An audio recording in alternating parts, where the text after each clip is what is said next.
Al-Baqarah. Sourate 2. Versets 185 à 195. Le mois de Ramadan est celui au cours duquel le Coran fut révélé pour servir de bonne direction aux hommes, d'explications claires aux préceptes divins, de critères à la vérité et à l'erreur. Quiconque parmi vous sera témoin du début de ce mois le jeûnera. Celui qui est malade ou en voyage devra plus tard jeûner un nombre de jours égal au nombre de jours de rupture. Dieu veut rendre non pas difficile mais facile pour vous l'accomplissement des obligations religieuses. Jeûnez jusqu'à la fin de la durée fixée et magnifiez Dieu pour la bonne direction où il vous a mis, pour lui prouver votre reconnaissance.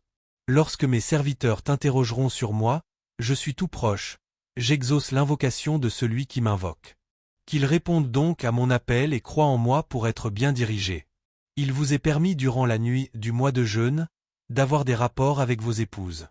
Elles sont une vêture pour vous, et vous une vêture pour elles. Dieu sait bien que vous usez de ruse, à votre détriment.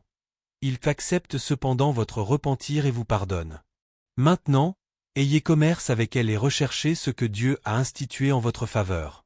Mangez et buvez jusqu'au moment où un fil blanc peut être distingué d'un fil noir, à l'aube. Après quoi, observez un jeûne complet jusqu'à la nuit. N'ayez aucun commerce avec elles durant votre retraite dans les mosquées. Ce sont là les limites imposées par Dieu, ne vous en approchez point. C'est ainsi que Dieu explicite ces signes aux hommes afin qu'ils se prémunissent. Que les uns ne s'emparent pas illicitement des biens des autres, ne vous en servez pas pour corrompre les juges dans le dessein d'accaparer une fraction du bien d'autrui, injustement et en toute connaissance de cause. On t'interroge sur les phases de la lune. Dis, ce sont des repères dans le temps à l'intention des hommes et pour le pèlerinage. La charité ne consiste point à entrer dans les demeures par des ouvertures pratiquées par derrière. La véritable charité consiste à se prémunir. Entrez donc dans les demeures par leurs portes et prémunissez-vous envers Dieu dans l'espoir de triompher. Combattez sur le chemin de Dieu ceux qui vous combattent, mais ne commettez pas d'agression. Dieu n'aime pas les agresseurs.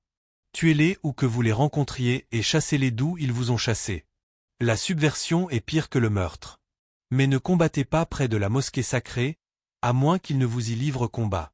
S'ils vous livrent combat, combattez-les.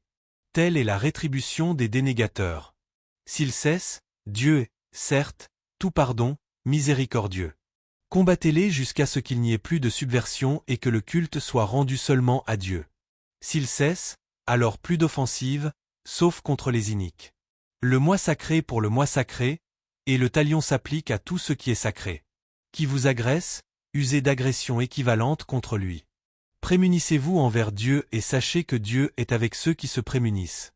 Dépensez sur le chemin de Dieu et ne vous lancez pas de vos propres mains dans la perdition. Agissez bellement. Dieu aime les bel agissants.